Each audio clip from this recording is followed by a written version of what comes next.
दिन को भाभी भाभी कहती, रात को शोहर बना लेती। हमारे यहाँ लड़कियों को जवान होते ही ब्याह दिया जाता था, फिर चाहे वो पढ़ रही हो या नहीं, और मुनासिब रिश्ते पर ही हामी भर ली जाती। ऊंची हैसियत के या बहुत ज्यादा खूबियों के तगबदो में लड़की को कतई उम्र रसीदा ना किया जाता था और लड़कियों को किसी भी मामले में बोलने की इजाजत बिल्कुल ना दी जाती थी। शुरू दिन से ही तरबियत में ये बात भी सिखा दी जाती कि कुछ भी हो बाप भाई के सामने या उनके फैसले पर अपनी जबान चुप रखनी है। इसी तरह घरों में हमेशा लड़की के मामले में अमन ही रहता। हम 4 ही बहन भाई थे। मेरी बड़ी बहन 5 साल की थी, फिर एक बेटा पैदा हुआ, वो फोत हो गया, तब मेरा भाई और मैं पैदा हुए। हम जुड़वा थे। हम सिर्फ चंद महीने के ही थे। जब हम माँ के आगोश से महरूम हो गए तो हमें दादी ने पाला, मगर सिर्फ 3 साल बाद ही दादी भी अल्लाह को प्यारी हो गई। तब फुफ्फो ने हमारी जिम्मेदारी संभाली, क्योंकि बाजी तो खुद भी छोटी थी। अबू ने सुतेली माँ के रवायती सलूक के पेश नजर दूसरी शादी ना की, इसलिए फुफ्फो ने हम बहन भाइयों को संभाला।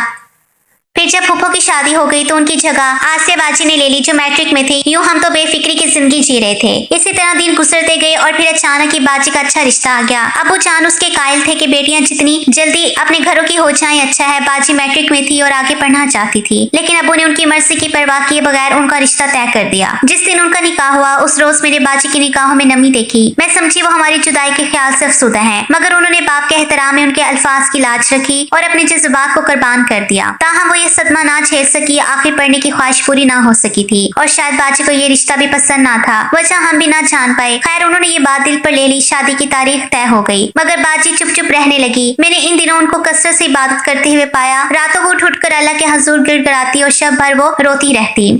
बाजी की शादी में 10 दिन रह गए थे। अभी कार्ड नहीं छपे थे कि वालिद साहब के साथ हादसा पेश आ गया। वो बुरी तरह जख्मी हो गए थे। खुदा के करम से जिंदगी बच गई, लेकिन काफी दिन वो अस्पताल में रहे। इसी तरह बाजी की शादी रोक दी गई, मगर अभी अब वो मुकम्मल तौर पर सेहतियाब नहीं हुए थे कि अचानक ही बाजी की तबीयत बिगड़ने लगी। वो दिन ब दिन कमजोर होती जा रही थी। इस दौरान बाजी के होने वाला दूल्हा अली भाई भी अक्सर चक्कर लगाते। मैं उन्हें देख देख कर बाजी की किस्मत पर रश्क करती, क्योंकि वो दिखने में तो वो बहुत अच्छे लगते थे, खूबसूरत भी थे और अच्छे ओहदे पर भी थे। खैर बाजी की तबीयत संभल ही ना सकी। अब तो अब्बा को भी फिक्र लाहक हो गई। काफी इलाज करवाया, बड़े बड़े अस्पतालों में और माहिर से माहिर डॉक्टर को दिखाया, मगर अफाका ना हुआ। हमारी परेशानी का ये आलम था कि एक दूसरे से छुप कर रोते थे, मगर शायद तकदीर को यही मंजूर था। 2 साल बाद एक दिन उसी खामोशी से बाजी इस दुनिया से चल बसी और उनको दुल्हन बनाने के अरमान दिल में ही रह गए। हमारे लिए सदमाली भाई के लिए एक सानिया था। उनको शदीद धचका लगा, क्योंकि जिस लड़की को वो अपना हम सफर समझ चुके थे, अब वो हमेशा उनसे रूठ गई थी। भाई को हम सबसे इस कदर लगाव हो चुका था कि वो ये ताल्लुक खत्म नहीं करना चाहते थे। इसी वजह से वो बाजी के वफात के बाद भी हमारे घर में आते थे। उन्हें उदास देखती तो दुआ करती कि अल्लाह करे उनको उनकी खुशियां मिल जाए। सच है कि किसी घड़ी दुआ कबूल भी हो जाती है। एक दिन वो अपने वालिदैन के साथ आए और उन लोगों ने मेरा हाथ मांग लिया। अब उन्हें सोचने को कुछ वक्त मांगा कि मैं बहुत छोटी हूँ, मगर वो इतने अच्छे रिश्ते को हाथ से गंवाना भी नहीं चाहते थे। कुछ दिन बाद वो लोग दोबारा आए। तब अबू जान ने कहा, मैं पहले बेटे की शादी करके बहू घर लाना चाहता हूँ, क्योंकि अलीना चली गई तो घर खाली हो जाएगा। उन्होंने बाखुशी ये शर्त मान ली और कहा, हम इंतजार कर लेते हैं। बेशक आप बेटे की शादी पहले कर लें, हम बाद में शादी कर लेंगे। भाई भी अभी छोटा था और जेर तालीम था। इधर मैं अली को बहनोई की नजर से देखती थी, लिहाजा उनसे शादी के ख्याल से परेशानी और उलझन में पड़ गई थी। ताहम अबू के फैसले या अबू के सामने बोलने की जुर्रत मुझ में ना थी। सो इस तरह वक्त गुजरते गुजरते 3 साल गुजर गए। फिर अली के वालिदैन ने अबू से दरखास्त की कि आप निकाह कर दे, रुखसती बेशक बाद में हो जाएगी। इस तरह एक पुख्ता यकीन के साथ आप लोगों से वाबस्ता रहेंगे। वालिद साहब ने भी उनकी बात को माकूल जाना और मेरा निकाह अली से करवा दिया। अब मैं उस शख्स के साथ निकाह के बंधन में बन चुकी थी, तो खुद को ज़हनी तौर पर तैयार कर लिया कि शायद अल्लाह को यही मंजूर होगा। तब उलझन पड़ने से क्या हासिल होगा। मजीद 1 साल गुजर गया। हमने एफए भी पास कर लिया। मैं अच्छे नंबरों से पास हुई, मगर मेरा भाई बहुत लायक साबित हुआ। तालीम में पूरे बोर्ड में टॉप करने पर उसे बैरून मुल्क स्कॉलरशिप मिल गया था। वालिद साहब को ख्याल था कि अली के वालिदैन इंतहा दर्जे के शरीफ लोग हैं। उन्होंने कमाल सब्र का मुजाहिरा किया था, तो सोचा बाहर पढ़ने जा रहा है तो ना जाने कब वापस आए। मनकूहा बेटी को इतने लंबे अरसे तक बिठाए रखना मुनासिब नहीं होगा।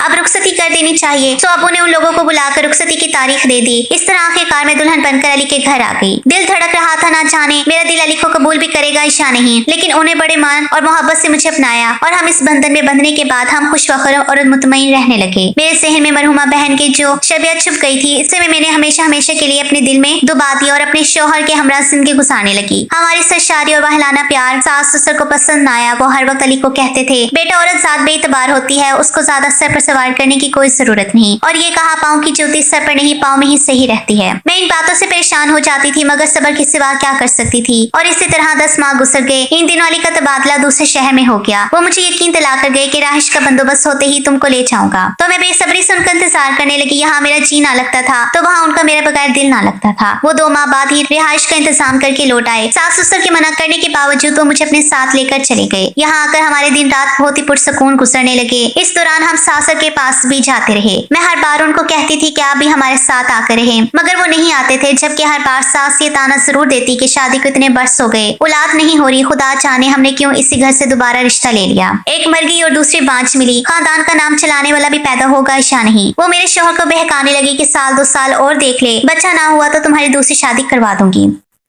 मेरे शौहर अपनी वादा की इस धमकी को संजीदगी से ना लेते, कहते कि अम्मा औलाद अल्लाह की देन है, आखिर कब भी तो अल्लाह आपकी हमारी दुआ सुनेगा। मायूसी कुफर है और उम्मीद पर दुनिया कायम है। मैं डरती थी कि कहीं अली अपनी वादा की बातों में आकर दूसरी शादी ना कर ले और मुझे छोड़ ना दे। इसी खौफ से मैं अपना इलाज भी करवाती रही, लेकिन अल्लाह की मर्जी की मेरी गोद हारी ना हुई। एक दिन अली ने कहा अब मैं अपने वालिदैन के घर मिलने भी ना चाहूंगा क्योंकि वो लोग दूसरी शादी पर मुझे मजबूर कर रहे हैं। इनकार करता हूँ तो नाराज हो जाते हैं। ये सुनकर मैं रोने लगी और कहा कि वालिदैन के दबाव में आकर मुझे छोड़ ना देना। तो वो बोले कैसी बातें करती हो, ऐसा तो कभी सोचना भी नहीं कि मैं तुमको छोड़ सकता हूँ। अपनी जिंदगी को कौन छोड़ता है, दिल की धड़कन क्या दिल से जुदा हो सकती है। तुम आइंदा ये बात कभी ज़हन में ना लाना। मैं तुम्हारे सिवा किसी और के साथ की जिंदगी गुजारने के बारे में सोच भी नहीं सकता।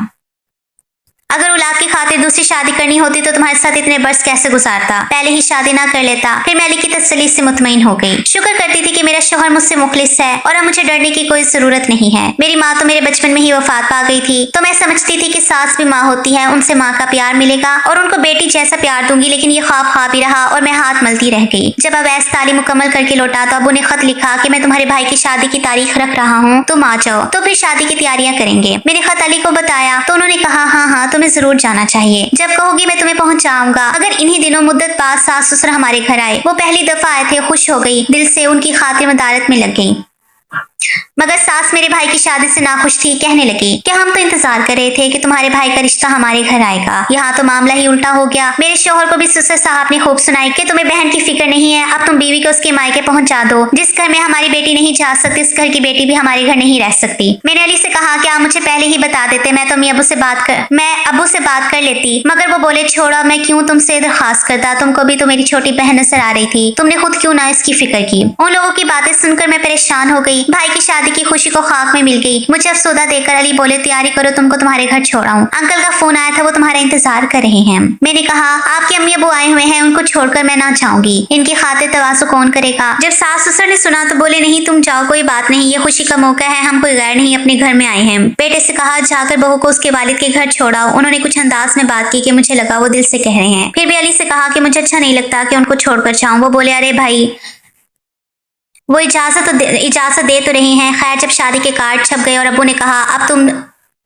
आ जाओ और घर वालों के साथ शादी में आना ताकि उनको इज्जत महसूस हो। जब मैं कार लेकर गई तो वहाँ 2 अधीर उम्र औरतें आई हुई थी और आपस में बातें कर रही थी कि लड़की अनपढ़ है तो क्या हुआ, अच्छे घर से है, खुश रहेगी। मैं समझी मेरी नंद की रिश्ते की बात हो रही है। मैंने करे इतना मुनासिब ना समझा, मगर अली का अंदाज बदला हुआ था, मेरी तरफ देखते भी नहीं थे। मैंने कहा मुझे बाजार ले चलें, कुछ खरीदारी करनी है। तो जवाब दिया मुझे किसी काम से जाना है तो मेरे भाई आसिफ के साथ चले जाओ, खरीदारी कर लेना, तो फिर वही तुम्हें तुम्हारे मायके पहुंचा देगा। भाई की शादी से 4 रोज कबल अली आए और बोले मेरे दोस्त की शादी है, उसे सोने के सेट की जरूरत है, हफ्ते बाद वापस कर देगा। तुम्हारे पास तो 2 सेट हैं, तुम कोई और पहन लेना। मैंने सेट दे दिया क्योंकि मुझे अली पर कोई शक ना था कि वो चले गए तो न जाने क्यों बार बार मैं परेशान हो जाती थी। फिर मैं मसरूफ हो गई। अगले रोज वालिद साहब को किसी ने बताया कि तुम्हारे छोटे दामाद ने दूसरी शादी कर ली है। तो वालिद साहब परेशान हो गए, ताहम उन्होंने सोचा घर में सब जमा है तो यह मामला शादी तक दबा कर रखना ही बेहतर है। बाद में अली के घर जाकर तस्दीक करूंगा तो बेहतर होगा, इसलिए मुझसे भी ये बात छुपाई गई। मैं जो खुशी खुशी फिर रही थी कि अगले रोज रस्में ही ना थी, तो उन्होंने खुशियों को घर करना मुनासिब ना समझा। अगले दिन ससुर ने कॉल किया और बोले रिश्तेदारों के यहाँ फौतगी हो गई है, इसलिए हम वलीमे पर आएंगे। वलीमे में अली और उनके वालिदैन आए और मुझे कहा कि हफ्ते बाद तुम्हें ले जाएंगे। हफ्ते भर इंतजार के बाद मैंने खुद जाने पर इसरार किया तो भाई ने कहा, हौसले से सुनो, तुम्हारे शौहर ने दूसरी शादी कर ली है। मुझे अपने भाई की बात पर यकीन आया तो मैंने कहा, घर वालों से छुपकर अपने शौहर को फोन किया तो उन्होंने कहा, हाँ ये बात दुरुस्त है, अम्मी ने अब्बू ने जबरदस्ती मेरी शादी करवा दी है, मगर मैं उसे थोड़े दिनों बाद तलाक दे दूंगा। तुम किसी बात को दिल पर ना लो, जल्दी आकर तुम्हें ले जाऊंगा। वालिद साहब ने पूछा, बेटी तुम क्या चाहती हो, सौतन कबूल है या फिर तलाक लेना चाहती हो? मैंने जवाब दिया, ना ही मुझे सौतन कबूल और ना ही मुझे तलाक। इस सूरत में घर वापस जाऊंगी कि अली दूसरी बीवी को सास ससुर के पास रखे और मुझे अपने पास रखे। अली ने ये शर्त मान ली, नई बीवी को अपने वालिदैन के पास छोड़कर मुझे साथ ले गए। चंद दिन साथ रहे, फिर कुछ दिनों बाद दोबारा इसी शहर में तबादला करवा लिया जहाँ उनके वालिदैन थे। अब वो 4 दिन वहाँ और 3 दिन मेरे पास होते थे। अब अली अकेले मेरे ना रहे थे, सास नंदे मेरा जीना हराम कर देती हैं। अब वो बीमार थे तो मायके में जाना पड़ा।